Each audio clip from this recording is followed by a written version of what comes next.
Call the October 2nd, 2012 meeting of the Yukon City Council to order. If you'd rise for the invocation by Pastor Bob Yance of the First United Methodist Church and remain standing for the flag salute, please. Let us pray. Oh, eternal and loving God, we come tonight to remember that you are the Creator and we are your creatures. We come as well to remember that sometimes we fail to live up to the standards that you want for us and for our community, and so we simply acknowledge that we are humans, and we confess that we sometimes do not, that we make sin rule our lives instead of goodness and grace. We pray for your forgiveness. We pray that we might be leaders in our communities and in our churches, especially in these days leading up to our celebration of the Czech Fest. We pray that community spirit may reside in the hearts of all of us, and that we may celebrate with goodness and fun, remembering the heritage that brought this community into being. We pray your blessings upon these leaders, that they will have wisdom to make decisions that are right for the community, that we might all have love in our hearts and live in the unity of the Spirit for the common good of us all. This we pray in the name of Jesus. Amen. I pledge allegiance to the flag of the United States of America and to the republic for which it stands, one nation under God, indivisible, with liberty and justice for all. Call the roll, please. Alberts. Here. Smith. Gerba. Here. McCarron. Here. Opitz. Here. The first part of our meeting is the presentations and proclamations, and we have two this evening. The first is Fire Prevention Week.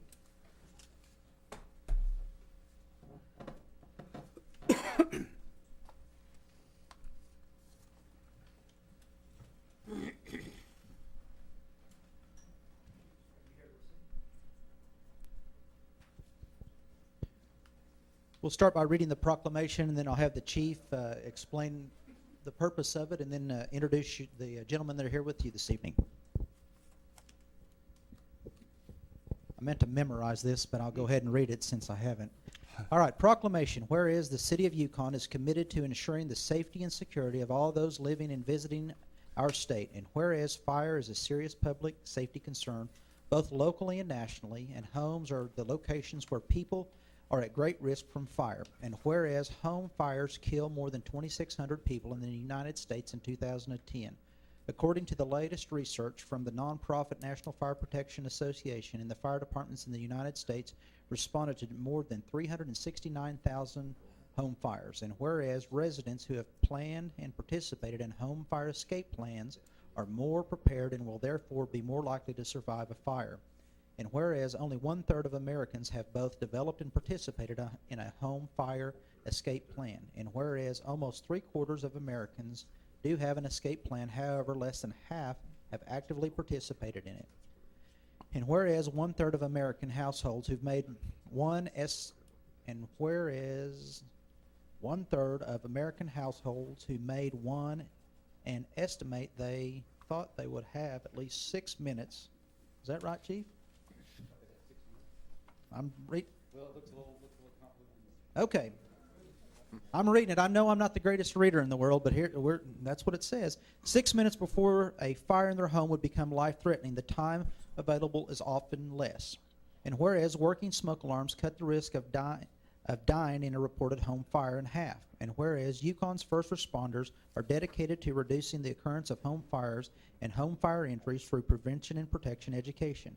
And whereas Yukon's residents are responsive to the public education majors and are able to take personal steps and increase their safety from fire, especially in their homes. And whereas the 2012 Fire Prevention Week theme, Have Two Ways Out, serves to remind us to develop and participate in home fire escape plans during the Fire Protection Week and year-round. I therefore, John Alberts, Mayor of Yukon, here do proclaim October the 7th through the 13th, 2012 Fire Prevention Week. Next year I want the Cliff Note version of this, okay? Congratulations, Chief. Help us understand what's going on with this Fire Prevention Week. Sir, we just want to focus 1 month out of the year about fire protection, fire safety, and these young men here and several others will be out in the schools all the next couple of weeks teaching the young people about fire prevention, fire escape plans, And hopefully the parents will listen and participate with them because, you know, you don't really have time. That's what this long-winded thing really has to say, is that you only have a few minutes to make a decision and get out of your house. So listen to when your kids and grandkids come home and listen to what they say. So I'll let these guys introduce themselves. My name's Caleb McDoulet. John Graham. Travis Lovelace. Thank you, Mayor. Thank you, Chief. I appreciate it very much.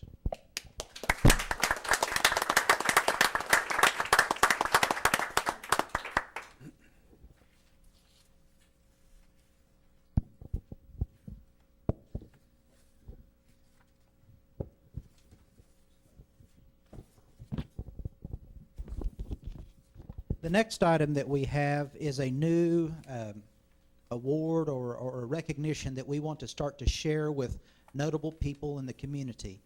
As the council, we're constantly looking for and wanting to recognize people that really participate in the community and help make a difference. We're thrilled that you young people are here tonight, even though it's required for a class, but you come and watch and see how government works, and it moves forward, and it serves you all. And I mean, you all are an active part of what we do. But the community is honored to have residents that live in our community that give. They do things. They walk around. They pick up cigarette butts. They water trees. They help ducks. They do things that help make a difference in the community. They don't expect any recognition. They don't get paid for it. But what it does is it makes the community a better place for them, and in turn it makes it a better place for you.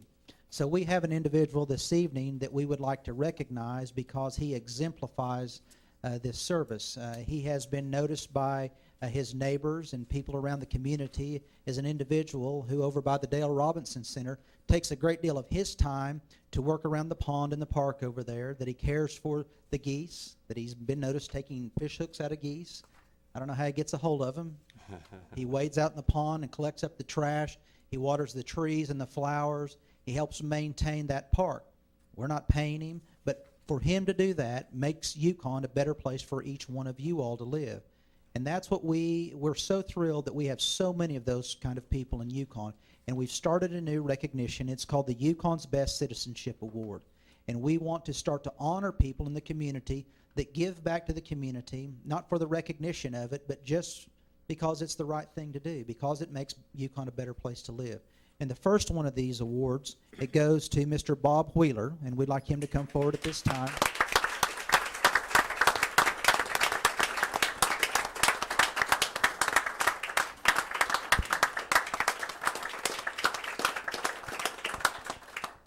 And Mr. Wheeler, on behalf of the City of Yukon, you are the first person to receive the Yukon's Best Citizenship Award. And it's important that I tell my people and youth that you are always a leader to someone. If you're a big brother, your little brother or sister are looking up. If you're a mom or a dad, your children are looking up. And it was your neighbors that noticed you, sir. You set a fine example for your neighbors, and in turn, a fine example for our community. And we're thrilled that you're a resident here and that you make Yukon a better place to live. Thank you so much, sir. Thank you.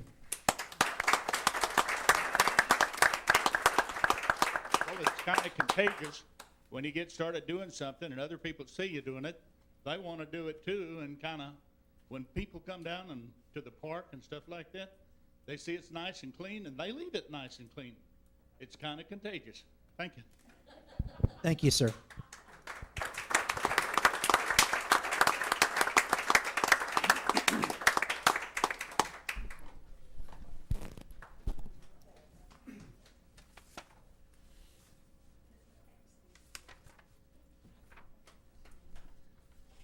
Anything else? No other presentations?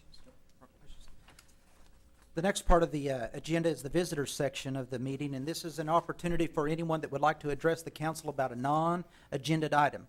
So if there's something that someone would like to talk with the council that is not appearing on the agenda tonight, it's their opportunity to come forward, announce their name, their address, and address the council. Anyone here this evening would like to address the council about a non-agenda item? Seeing none at this time, we'll recess as the Yukon City Council and reconvene as the Yukon Municipal Authority. The first item is 1A, that's a YMA consent docket. This item is placed on the agenda so the Yukon Municipal Authority, by unanimous consent, can designate those routine items they wish to be approved by one motion. If an item does not meet with the approval of all Authority members, that item will be heard in regular order. The city manager recommends a motion to approve A, the minutes of the regular meeting of September the 18th, 2012. Motion to approve. Second. Discussion? Discussion? Call the roll, please. Opitz. Yes. McCarron. Yes. Gerba. Yes. Alberts. Yes. The next item is item 2A, consider approving the expenditure of funds in the amount of $42,957 for the Vaughn chopper pump from the capital improvement funds as recommended by the Public Works Director. Do I have a motion? So move. Do I have a second? Second. Discussion? Yes. Mr. Opitz. On the pump, I know we need one, but I know we already have one on there. And my observation in the past is I just want to see if we can rebuild, have the one rebuilt that's already on there for the next time that it was to go down. I don't know if this pump can be rebuilt or not, but I'm sure you do, Arnold, and maybe you could tell us if that way. No, this is actually a chopper pump. We get a lot of debris, carpet, 2x4s. I hear we get everything out there. So we're actually going with a different style of pump. This pump is not rebuildable. It's been rebuilt 3 times in the past 2 years. To replace this exact pump is $86,000. So the pump that we're putting on there is going to run $42,957 Installed, yes. installed. When that pump wears out, can that pump be rebuilt? Yes, Okay. yes. We have another pump identical to the one we're replacing. When it goes out in the future, we'll need to replace it with the Von Chopper pump. Okay, that answers my question. Arnold, you might point out one of the biggest problems that we're trying to solve is what goes down our sewer system and shows up at our sewer treatment plant. He wasn't joking when he talked about carpet and 2x4s. Basically, this happens in big storm events. We have not been able to figure out how that gets into the sewer system. We're working on that. Hopefully we can figure that problem out. But in the meantime, if a 2x4 comes down, stops this pump up, the guys at the wastewater plant have to go down in a hole 15 foot deep, take this plate off, and stick their hand up in a pump and try to remove whatever has stopped the pump up. This chopper pump will just chop it up, send it through the plant. Other discussion? What's the life cycle, or basically how long do these usually last? I talked to the rep today, and he estimates this pump should be good for 20 years. As compared to what we've had? The life cycle of what we've had? I'm not sure what the life cycle is. All I could find out is this pump has been repaired 3 times in the past 2 years. So if something gets in there, locks the pump up we have now, most of the time it burns that up before it's shut down. So I'm saying it has to be rebuilt every few years. I'm not sure the pump in place now. Other discussion? So is it the pump that ends up being replaced, or does it have blades on it? What's it look like? That's what I don't. Well, you have an actual pump and a motor. When a 2x4 gets in the pump, it just has a big impeller. It stops that, it burns the motor up. In the older pump, it's just water sealed. The newer one it's oil lubed. It's sealed with oil, so you have bearings and other things that can go out. Is there not something that eventually will shut it down to prevent it from burning itself up? Yes, there is. Okay, so does that add to the longevity of this pump? Yes. Okay, the other didn't have that? No. And we're putting the soft start. We're taking to ensure the life expectancy of this pump. Okay, and the 20 years, does it have a propeller, I assume, so it has blades, I guess, that chop it up? Yes. Okay, and those will need to be replaced? I mean, the maintenance of it, or does that include the 20 years on that? That's 20 years, what they estimate. This pump will be good for 20 years. What would the warranty be on, what is the current warranty on? The actual warranty is 1 year. Full replacement is 1 year, and then it's prorated after that. Did we purchase, or is it our intent to purchase a warranty / extended warranty with it? Was that part of the consideration? Because I didn't read that in here. It is not. when you get past, if you're looking at prorate, first year is full replacement. Yeah. After the first year, it's prorated out. And whenever you get out there 5, 6, 7 years, which is what you could assume that you'd want a extended warranty for, it really doesn't make economic sense. It's cheaper to repair outright than it is to buy the insurance at that point. So our 20-year pump is probably 7, 8 years? Is that- No, I think, from what Arnold actually went and saw a demonstration of it and gave us a sound effect this morning at staff meeting about how it works, but it takes a 6-foot 2x4 just about 1.5 seconds, and it chews it up. It chews up into pieces about this big and just went on through. And sir, what does it sound like? Sound like a wood chipper. You know what that sounds like. $9,000 of money in this is fabricating to put this pump in. So if this pump were to go out in 7 years, I don't know exactly what that would be, but that's something the guys at the plant could pull the pump and just replace. But you're also saying the older type pumps, you're putting out a significant amount of money to rebuild those as well. Right. So, And the electrical cost to run the older style pumps is significant also. Any other discussion? Call the roll, please. Gerba, Yes. Opitz, Yes. Alberts, Yes. McCarron. yes, Next, at this time we'll adjourn as the YMA and reconvene as the Yukon City Council. The first item on the council agenda is the consent docket.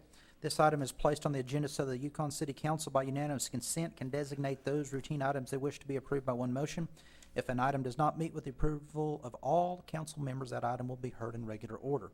The city manager recommends a motion that will approve A, the minutes of the regular meeting of September the 18th, 2012, B, the payment of material claims in the amount of $551,840.50, C, the designating the items on the attached list from the technology department as surplus and authorizing their sale, donation, or trade, and D, setting the date for the next regular council meeting for October the 16th, 2012, 7 p.m. in the council chambers of the Centennial Building, 12 South 5th Street, Yukon, Oklahoma. Do I have a motion?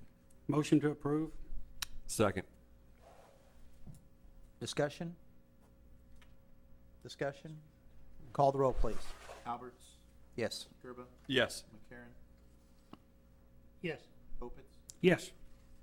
The next item is 2, and that would be the reports of boards, commissions, and city officials. This evening, Planning Commissioner Larry Taylor is present for a report. Mr. Mayor, members of the council, Mr. City Manager, this past beginning of this fiscal year, I was chosen as chairman of the Planning Commission. Our other members are Erling Smeisterla, Terry Beaver, Robert Davis, and Bob Doggett. Mr. Councilman McCarron was a member until the election, and now is a member of the council, and he chose Mr. Davis, who is the newest member of the Planning Commission. Just for a little bit of your background, if you Councilman McCarron knows all this, but the Planning Commission is a legislative body that recommends only to you. The Planning Commission may consider and investigate any subject matter tending to the development and betterment of the city. They shall have the power and duty to prepare and recommend to the City Council for adoption a comprehensive plan for the physical development. The Planning Commission may prepare and recommend adoption rules and regulations governing the subdivision of land within the corporate city limits of Yukon. Have the power to prepare and recommend for adoption a zoning plan to regulate the restrictions, the height, number of stories, size of buildings and other structures, the percentage of the lot that may be occupied, the size of the yards, the courts and other open spaces, the density of population, the location and use of buildings, structures, and land for trade, industry, residences, and other purposes. The Planning Commission shall also have all other powers conferred upon zoning commissions. We may recommend the division of the city into districts for such numbers, size, and areas may be deemed best suited to carry out the zoning plan. All such regulations shall be uniform for each class or kind of buildings throughout each district. After notice of public hearing, the Planning Commission shall vote to recommend to the City Council that an application be approved as submitted or amended, or be approved subject to modifications. Or number two, we might recommend to the City Council that the application be denied. You do not have to take our recommendation. You may vote either way when something comes to you. The only thing that the Planning Commission does not send to you are lot splits, curb cuts, things like that. This past year, not since July, but the previous year, there were 2 months that we didn't have an agenda, so we had no meetings. So we met 10 times. During that time, we had 1 conditional use permit. We had 4 curb cuts, 1 preliminary plat to go over, 1 PUD development. We had a couple of final plats. We had several lot splits and reverse lot splits. We had 5 of those. A lot line adjustment, that was an interesting deal. The lot line had been set years ago, and the house was sitting on the lot line, so when he tried to sell his house, he couldn't sell part of his house because it was in the other lot. It's in the other lot. We had 3 rezonings, and we had a special presentation by our council, who gave us a update and a refresher course on the Open Meetings Act, which was very helpful. It was very, very useful to us. I'll be glad to answer any questions that y'all might have. You have some background there in front of you. Planning Commission, when I first got on the Planning Commission, I came from, after being on the City Council, I was appointed to the Board of Adjustments and served on there several years, and now I've been on the Planning Commission several years. So at the time, a lot of the developers and things would come to the Planning Commission, and the requirements of the staff will not have been met yet. And they'd say, well, we'll do it. Just go ahead and pass it on and send it to the City Council. So my recommendation was, let's do away with the Planning Commission. I mean, you know, if we're just going to go straight to the council. So I kind of stopped all that when I first got on there, and now the staff tells the people when they come in, have your stuff ready to go, or it will get sent back to you. I don't know how y'all felt about that, but I just felt like that we needed to do our job. Mr. McCarron remembers that, don't you? Yes, sir. And so now the staff does a wonderful job preparing us and preparing the agenda. Can't speak highly enough for our staff that works with us on this. Anything Larry, I do have a comment. I was at the last Planning Commission meeting, and I want to commend you for the job that you do on the Planning Commission and all the people that are involved there. But I want to commend you personally for actually serving this city the way you have in the years past, being on all the different boards. Larry, you've done an excellent job. Thank you. Yeah. I'll certainly echo that as well. I've served with Larry on the Planning Commission for a substantial period of time, and certainly when I first got there several years before Larry came to the Planning Commission, there were a lot of things that were very half-baked, half-done, and it was just people trying to push through things as quickly as they could, and today that doesn't happen. And the people, what we see here at this level is certainly significantly better than it had been certainly when I came originally to the Planning Commission. Our job is to prepare and to do the background work for you gentlemen, so that you can make an informed decision. You may agree with us, you may not agree with us, but we do the background for you and send it to you with all the notes and so forth, and then y'all can make the appropriate decision for the city of Yukon. So, Mr. Mayor. Thank you, Larry. Thanks, Larry. We appreciate your report and your service. Thank you, sir. The next item is item 3, and that's consider approving an expenditure of $25,379 for the purchase of 2 Bobcat utility vehicles for the capital improvement, from the Capital Improvement Fund, to be reimbursed from the master lease purchase as recommended by the Parks Director. Do I have a motion? Motion to approve. Second? Discussion? Yes. Mr. Elpis. Are these vehicles, they're utility vehicles, are they actually roadworthy to be able to drive on, or road legal, I should say? Where you could go from one park to another, or do you have to haul these vehicles? These are roadworthy Okay, and equipped as such. They do have turf tires, so the more you run them on a hard surface road, the sooner you're going to wear out the tire. But we are specifying turf tires, trying to get away from a treaded tire that tears up the grass and leaves ruts and all that kind of thing. But these are wheeled vehicles, dump beds, and suitable for use within a park for small leveling projects and hauling projects. and I assume these have a warranty on them because They they're do. new and everything? Certainly do. That's all I have. Other discussion? It says that they're to be reimbursed by the master lease purchase. Explain how that works. Well, if you'll remember, last year we approved a master lease purchase program for the city.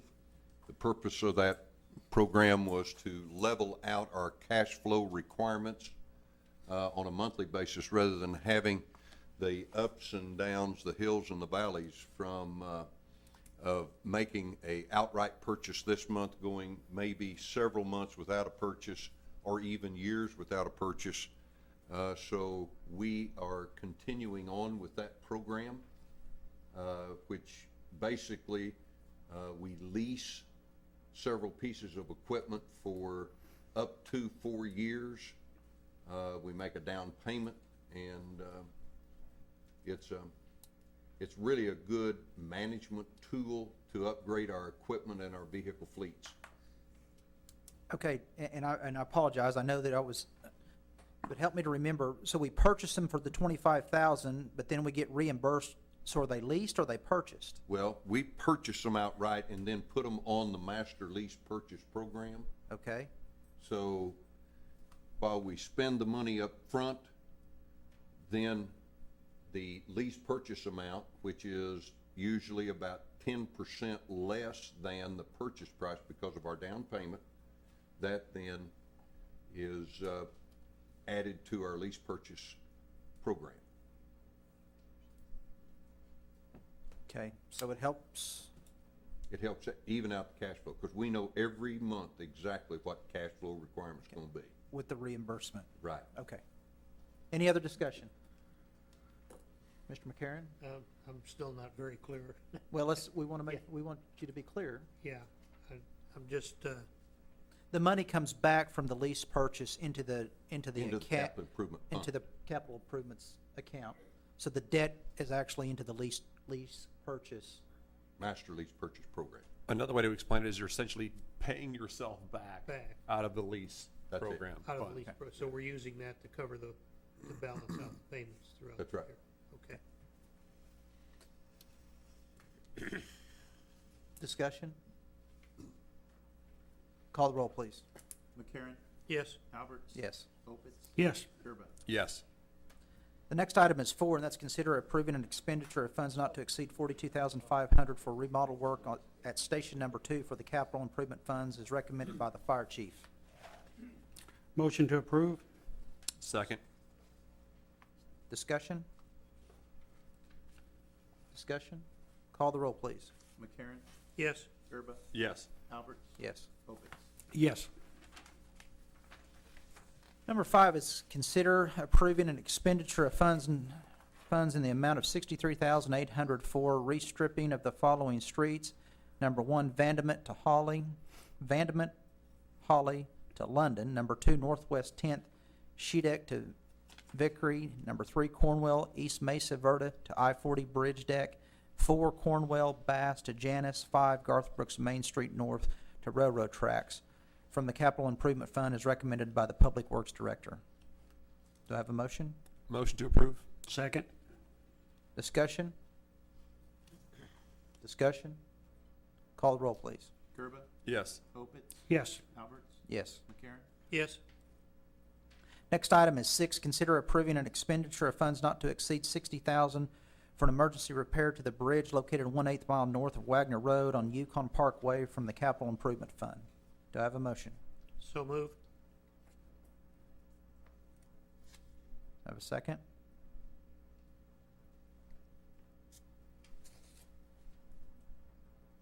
No second? No second. No second? Fails for lack of a second. Next. Guys, I gotta tell you right now, this bridge is falling in. There's buses driving over the top of this bridge every day. Can we open this for discussion? Yeah, second it and discuss it, and then you can, Okay, then we can. I'll second it because it needs to be fixed. All right, so do I have a second? You got a second? All right. Who wants to start the discussion, Mr. Opitz? I'll start it. What I've seen, the road that is north of Wagner Road, and it's a dead-end road, and the bridge needs to be repaired and fixed.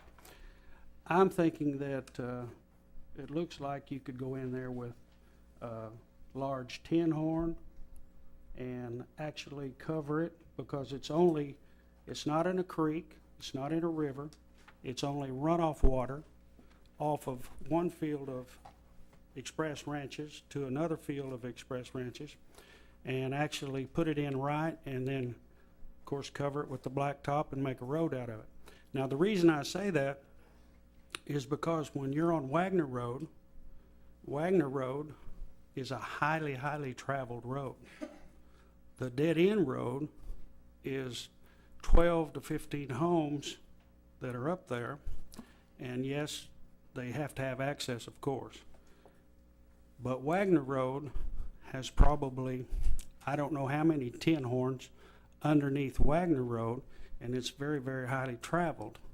So if those tin horns will work under Wagner Road, I just think maybe if we could look at the engineering part of it and see if that would work, and I think it would cost maybe half the money. Now, I'm not for sure of that. I'm not a bridge man or anything of that nature, but I think from what I see. Well, make it a not to exceed number. Then anything below that, whether it's half or a third or all of it, is already approved.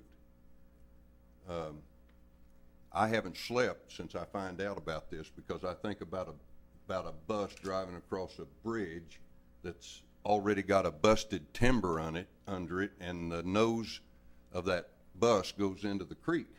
Sure. If it's that bad, it ought to be closed then. If I can make some comments. Hold on, wait. Okay. All right. Grayson is exactly right. It needs to be fixed, and it needs to be fixed right away.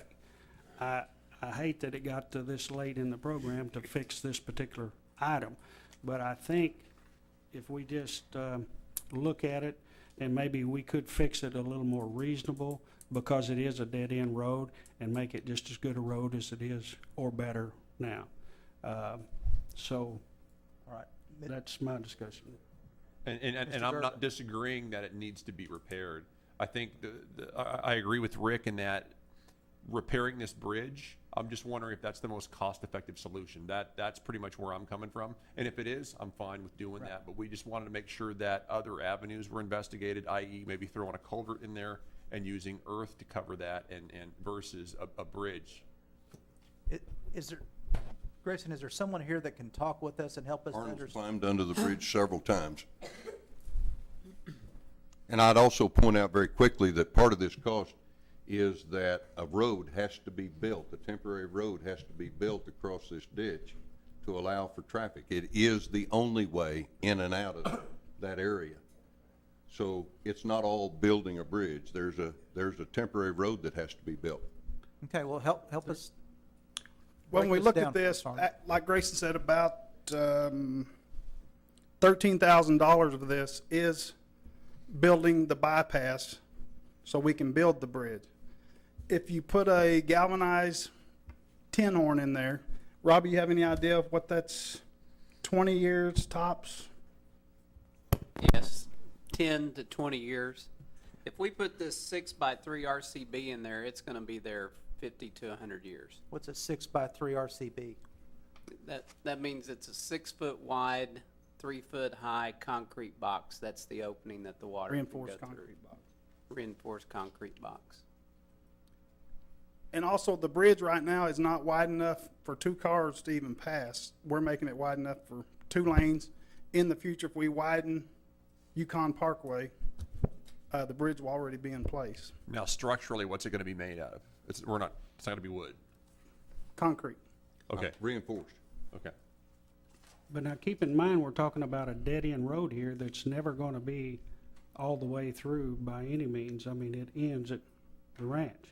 So, and it's not traveled very heavy at all. So what Robbie's saying is Wagner Road, with all the tin horns under it, it's not going to last 10 years?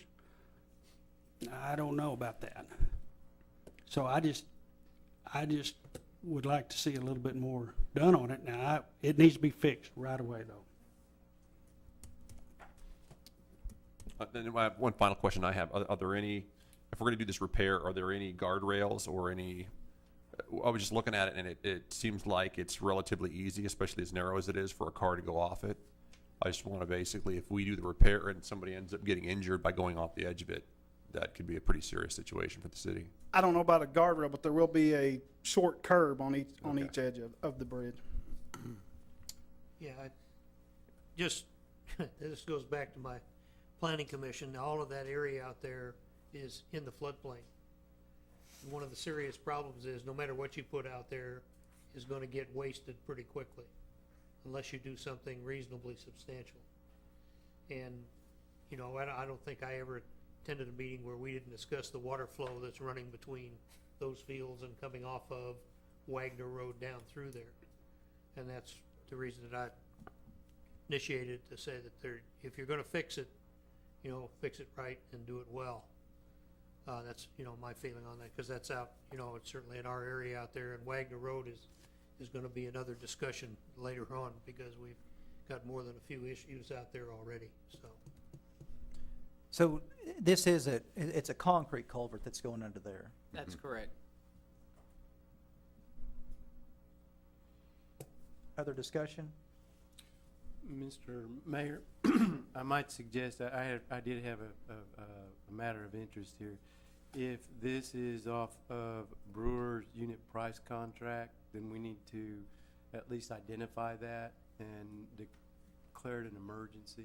So in your motion, the motion might be amended to declare that an emergency exists, to make the repairs consistent with the unit prices that were bid by Brewer Construction for his multi-year contract with the city. Any further discussion? We need a remuneration of the motion. Understand. Is there, I mean, is this what we're going with right here? Well, right now, there've been a couple of suggestions. Grayson's suggesting that we amend the motion to include it language that says not to exceed or up to 60,000. Our attorney has said that we. Already says that, Mr. Mayor. Okay. So that's taken care of. Then our attorney has told us that the motion, if it's going to go forward, needs to be amended. Mr. McCarron, you're the one that made the motion, so That's correct. you would have to amend it. I agree to the amendment. Okay, so the motion, then, Mr. Secretary, would you read the motion as amended?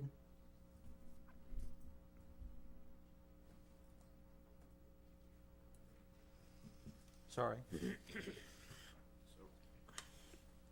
Consider approving an expenditure of funds not to exceed $60,000 for an emergency repair to the bridge located 1/8 mile north of Wagner Road on Yukon Parkway from the Capital Improvement Fund, amended to Include an emergency. include an Declaration emergency of an clause. emergency, that's correct. Okay. Amended to include a declaration of emergency, is how we'll say that.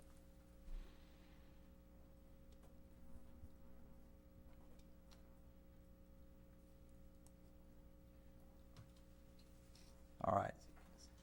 So that's all that's added, is to include the declaration of emergency. Is that right, Mr. Sigler? Yes, sir. All right. Now, by making that declaration of emergency, then we'll have to declare the emergency after, if this, Have to vote on these You're- words. I'm sorry. Will we have to vote on the emergency after this, or is the emergency part of It's it? part of the motion. All right. It's not like an emergency clause to an ordinance. It needs to be separately voted on. It's just that we need the declaration that an emergency exists and that there's a danger to the health, safety, and welfare of the public, traveling public. All right, and then the project would proceed under the specifications is set out under tab 6, and and that's their bid price?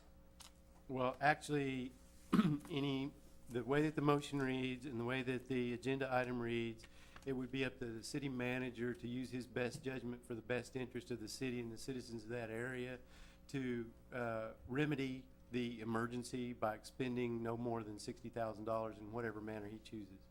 Okay, but would that allow Mr. Opit's concerns to be addressed, whether there's a Absolutely. next best way to resolve this situation? Absolutely. We're not tied with that bid at all. Okay. All right, any other discussion, Mr. McCarron? No, I don't think so. Mr. Gerba? Mr. Opitz? Motion to approve.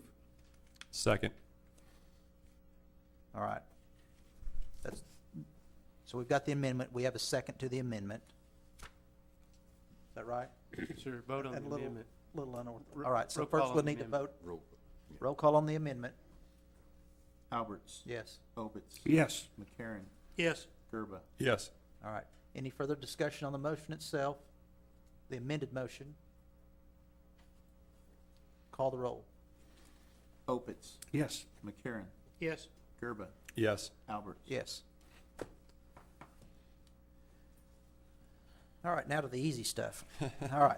Next item is item 7. Consider approving ordinance number 1278, an ordinance which provides amendment to the Code of Ordinances of the City of Yukon, Oklahoma by amending section 98-11 by providing for future increases in fees for residential removal and disposition of solid waste and declaring an emergency. Do I have a motion? Motion to approve. Second. How about some discussion on this? Mr. Opitz? I'm good. Mr. McCarron? My only curious about this is, there are two in here that actually do have an actual rate increase associated with them, is that right? That's correct. Okay, and it's not stated that way here in the motion, it's only for providing future increases in fees. And that, Sets the rate and provides for future increases. but the actual action item itself, for two of these, actually has a rate increase associated with it. That's not stated in the header here, is that? I think the future increase is the fact that if it passes, there'll be an increase. Is that right? The increase in this particular instance, the ordinance provides that beginning the first billing period after October the 1st of 2012, then this is the new fee schedule, okay? So the future increase is only a couple of weeks away in this particular instance. And then there are built-in increases for years following that as well. So this ordinance provides for a future increase that will be implemented in a couple of weeks, and then a future increase that will be implemented a year from now, 2 years from now, and so forth. Okay, well, that's what I'm saying. It was not stated that way in the way it's put down here on the agenda. Actually, it is, Councilman. Okay. It says providing, amended in section 98-11 by providing for future increases in fees for residential removal and disposition of solid waste. And that's for future increases. The future happens to be 2 weeks away for the first one. But that was when but there's actually an increase that's actually attached to this as well. Well, there's a series of increases, the first of which would take effect if this passes in the next couple of weeks. The first billing period in October, Yes. is that correct? And then there's a series of, Here's where the CPI kicks in, a year from now. Yeah, October the 21st. Okay. you know, Mr. McCarron, anything else? No, I don't think so. I think there are two of the three where that applies, though, and I wanted to make that, because it's not part of the original just agenda. Okay. It wasn't shown that way. Mr. Gerba? I'm good, thank you. Mr. Opitz? I'm good.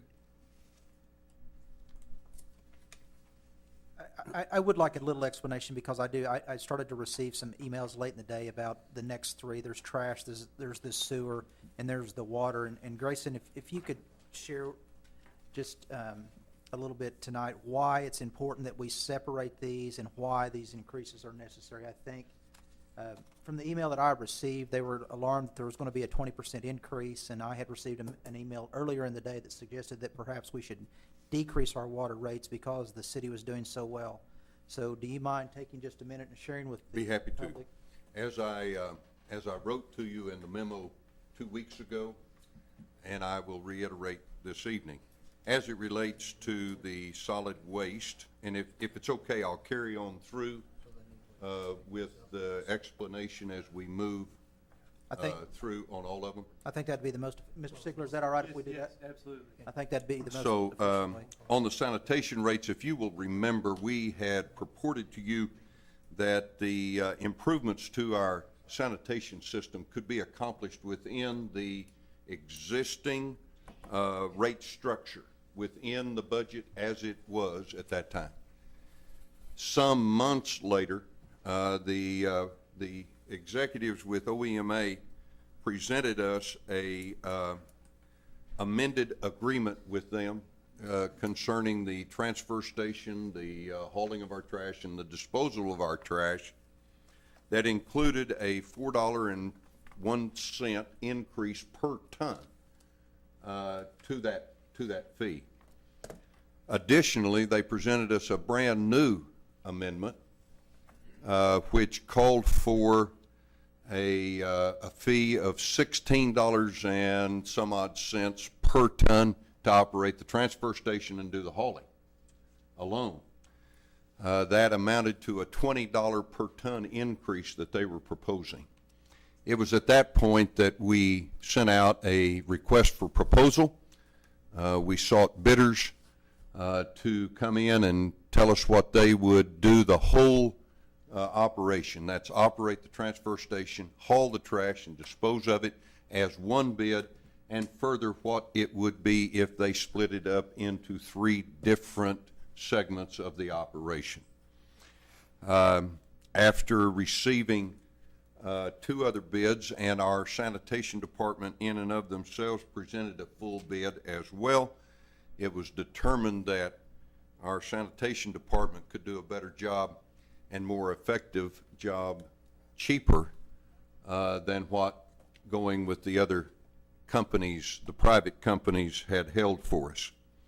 It was at that point that we knew that the rates that we were charging were not going to be sufficient to pay the costs of operation, but further to recapitalize the sanitation department and in fact have it operate as an enterprise fund. Pays its own way all the way down the line. So we did a calculation based on the number of pickups that we have, the operations that we do not have, as well as the operations that we're hoping to take on. And we found that from a residential standpoint, which is the most number of people that we serve, that a 25-cent per week, $1 a month, $12 a year increase was necessary to operate the system, and again to pay for its own way and recapitalize itself as we go. When it relates to the we'll go ahead and get water out of the way. Water, we're not increasing the rate on. It stays at essentially what it is. And in fact, some people within our community that use fewer gallons of water are going to see a decrease in their bill for water. Also, the water and the sewer bill will continue to have a deep discount for those individuals that use less than 3,000 gallons of water a month. Traditionally, those have tended to be people that are older, live by themselves, are on fixed incomes, and that is a deep discount of about 60%. The other one, and the one that we wrestled with the most, was the sanitation rate. I have looked at financing for water and sewer projects through what at one time was known as the Farmers Home Administration, later became USDA Rural Development, and I've been involved in that for almost 30 years. And for the last 30 years, the USDA, in one form or another, has said to get our money to do a water or sewer project, sewer rates must equal 60% of the water rate. Now that's been going on for 30 years. To give you an idea, it costs us, our rate is just below 30% today, just below 30%. To give you an idea, it costs us $3.65 per 1,000 gallons to treat wastewater. Further, we are getting paid $1.66 per 1,000 to treat wastewater. It doesn't take long to figure out that that won't work. We have for years had to raise artificially water rates to cover the losses in the sewer rates. We have chosen, however, to unbuckle the rate itself from the water rate and let it stand on its own based on what it costs us to do that. But rather than have a $2 per 1,000 gallon increase, we have chosen a plan for 5 years of increases to get us where we need to be on sewer rates. We still will use the number of gallons used to calculate what the rate will be, but the rate itself will be based on our cost rather than on the cost for water. What's the benefit to the community by unbuckling? Unbuckling, first of all, we do not have to raise our water rates artificially high to support an operation that loses money. That's number one. Number two, it allows sewer to stand on its own as far as recapitalization, particularly, and cost of doing business. Ultimately, if we want to do a sewer project by doing it this way, sewer rates by and of themselves should support that project, rather than having to pledge not only the sewer rate, but also the water rate, the sanitation rate, all sales tax collected, all of it being pledged as the revenue stream to support a sewer plant improvement.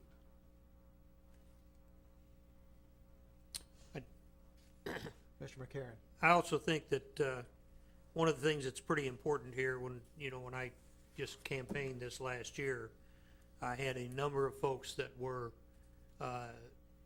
very unhappy with their utilities bills, as anybody that has to pay them is usually not real happy about having a big water bill or sewage or garbage bill.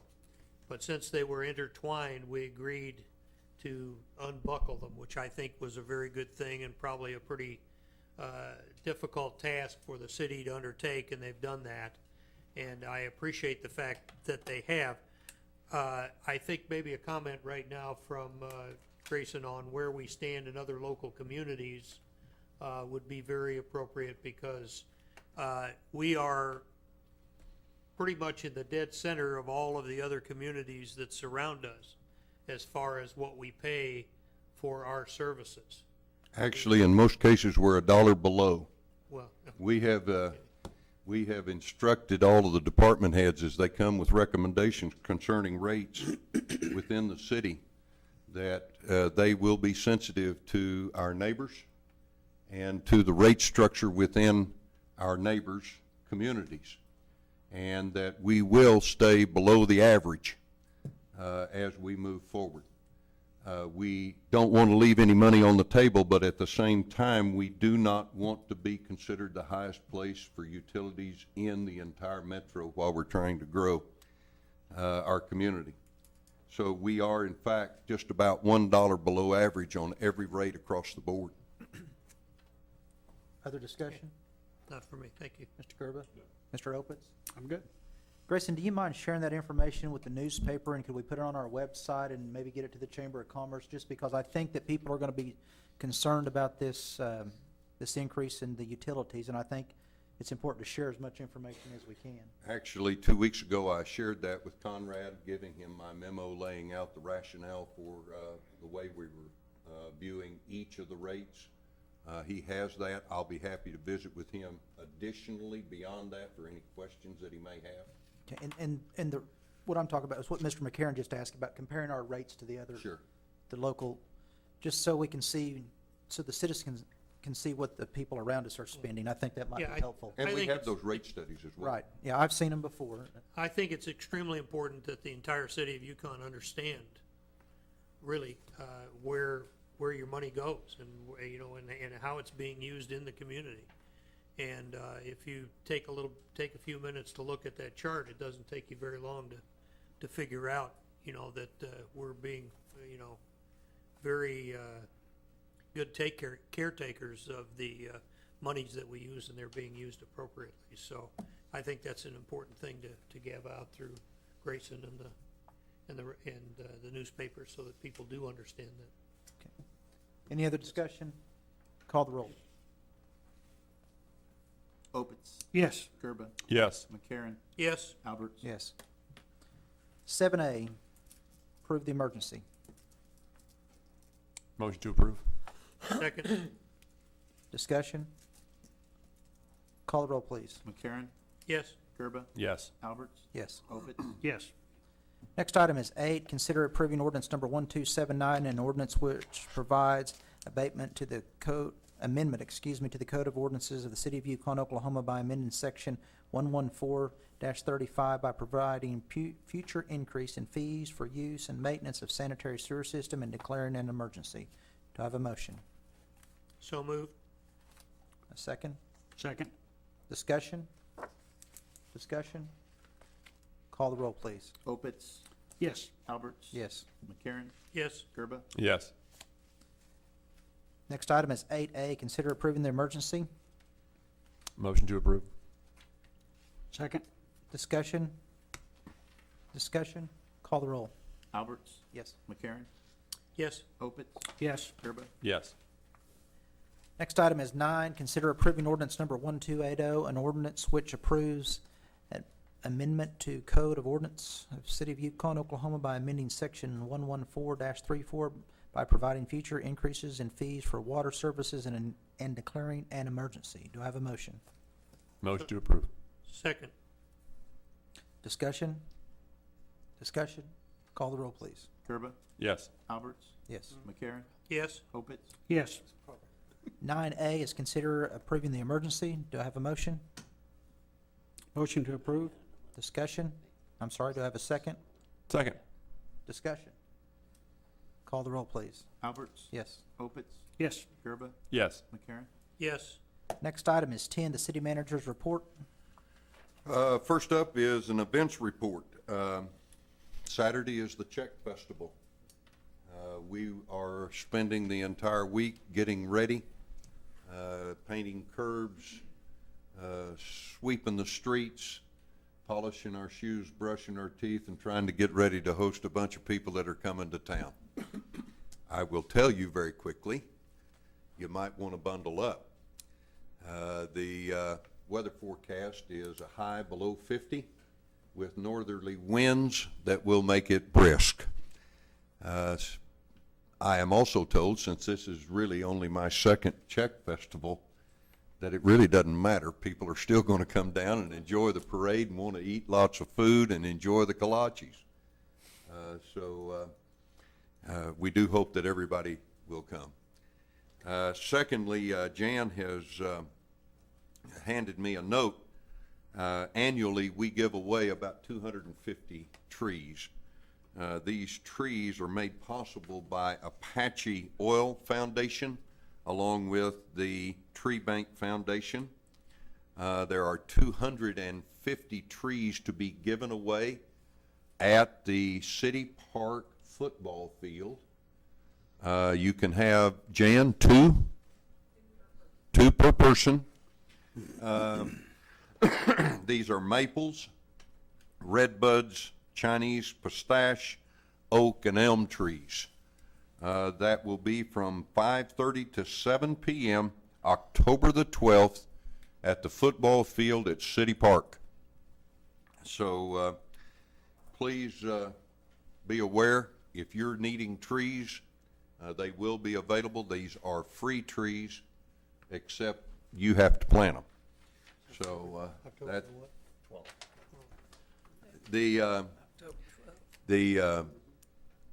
I'd want you to put down a date on your calendar of Thursday, December the 13th. That's Sounds of the Season with the Oklahoma City Philharmonic coming to town for their annual Christmas concert with us. Again, that's on Thursday, December the 13th. You'll be receiving a lot more information as time approaches for that. Also, Jeff and his crews have been working diligently in the park trying to get ready for Christmas in the park. We are still ahead of schedule.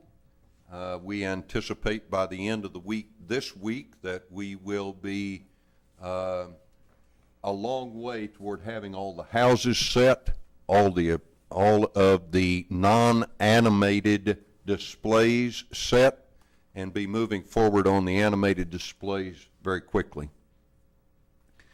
That is, I saw some numbers on that, and just to give you an idea, we host about 68,000 cars at Christmas in the Park, and well over 250,000 people. So it's a big deal, and we hope that again this year you and your family can participate. Also, I wanted to announce to you the award of a non-cash grant for the purpose of helping our Community Development Department and our Parks and Recreation Department design walking and biking paths throughout the city of Yukon. Hopefully one of these days that those paths will be able to, from a biking standpoint, connect to Overholser, which already connects to Lake Hefner and the Lake Hefner Parkway. So we are very appreciative. The grant comes from the United States Department of Interior, the National Park Service, Intermountain Region, which we are a part of.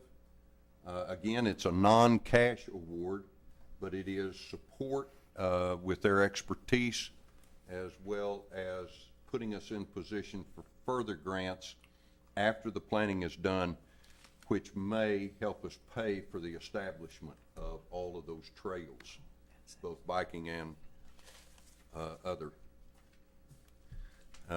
We are another mayor, another one of those grants that we got through the efforts of Audrey Fitzsimmons, our grant writer. Excellent. I'm glad she's here. And finally, one last thing I wanted, I told you I was going to have a Yukon moment from time to time, and this moment actually comes from the May 1906 city elections. The elections were held during the first week of May 1906, and on that afternoon, that evening, an injunction was filed by one of the candidates seeking to make sure that the council did not seat the Ward 3 winner of the election. Finally, the district judge over in El Reno, after reviewing the merits of the case, chose to have the city council recount the ballots. Okay? Now, when the ballots had been secured after the election, they had been taken to the city jail, where the ballot box was padlocked and then placed inside a cell where the cell was padlocked shut. So on the evening of May the 6th, 1906, the mayor instructed the city clerk to go to the jail, retrieve the ballot box, and bring it to the town hall, where they would count the ballots. The we have the note, which you can tell was literally torn off of a tablet of paper, dating all the way back to 1906. The note says, "Ballot box stolen." They stole the ballot box, including the padlock to the jail. It was never recovered. So rather than let that get in their way, that they didn't have any ballots or any ballot box, in those days they had referees that covered the elections at the ballot. John? And they had the two referees that oversaw that particular ballot box come and give sworn affidavits as to the count of the ballots. And the winner had 30 votes and the loser had 27 votes, and they seated him that night without the ballots. I thought that was amazing. Anything else? That's it. It's a great story. Thank you for your report. New business, item 11. No new business? None. Council discussion, Mr. Opitz. I love the Yukon moment. That was really pretty special, I got to tell you. But I got to tell you, we live in a moment in time in Yukon, Oklahoma right now, which is considered one of the greatest cities to live in that there is. And I want people to feel free to always share their concerns and thoughts to us, because that's what we're here for. We're here to serve the city. And please come out to the Check Fest. It's going to be a great day. And like Grayson says, bundle up. Mr. McCarron. Well, I had a pretty interesting evening all the way around, I guess, for me. Once again, I'm a big supporter of the Czech Festival. I've been here 45 years, have enjoyed every one of them. And so I also encourage everybody to come out. It certainly will be a wonderful, wonderful event. There's a lot of good food all over town, and certainly a lot of kolaches, and I want everybody to come and have a good time. I thought it was pretty special tonight, too, that we recognize Bob Wheeler for his contribution here in town. I think that's a good thing that we're moving forward with, because Yukon is a good place to be, and that Larry Taylor was here tonight as well.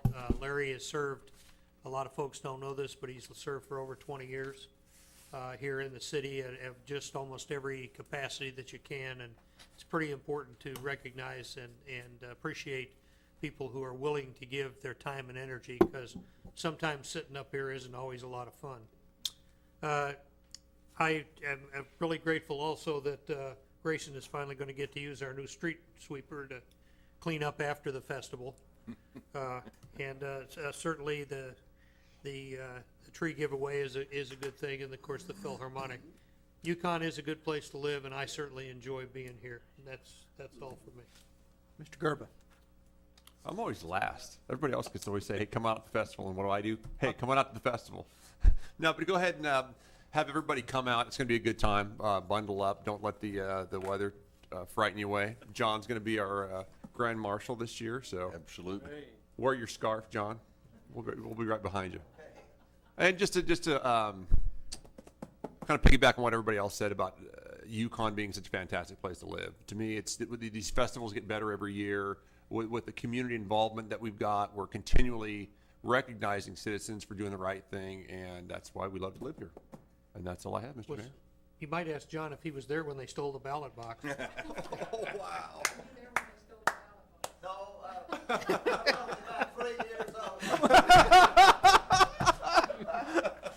Oh. Anything else? Wow. Okay. The one thing I would thank you all, Daryl, are you all from Mr. Andrews' class? Well, thank you all. You all should get an extra bonus point for staying, because about half your class has slipped out. So congratulations for staying, and I appreciate you all. And tell your teacher about that. You guys That's get right. bonus points. They get points off. The chief of police, he's here to enforce it, okay?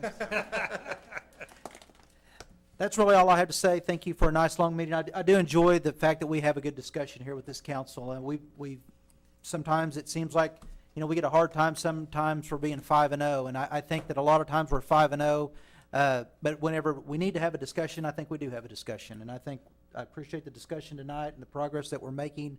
I enjoy working with the people here, all the staff, et cetera. It's a great place to live. Reverend Opritz, I agree with you. Nothing else before the council. We stand adjourned.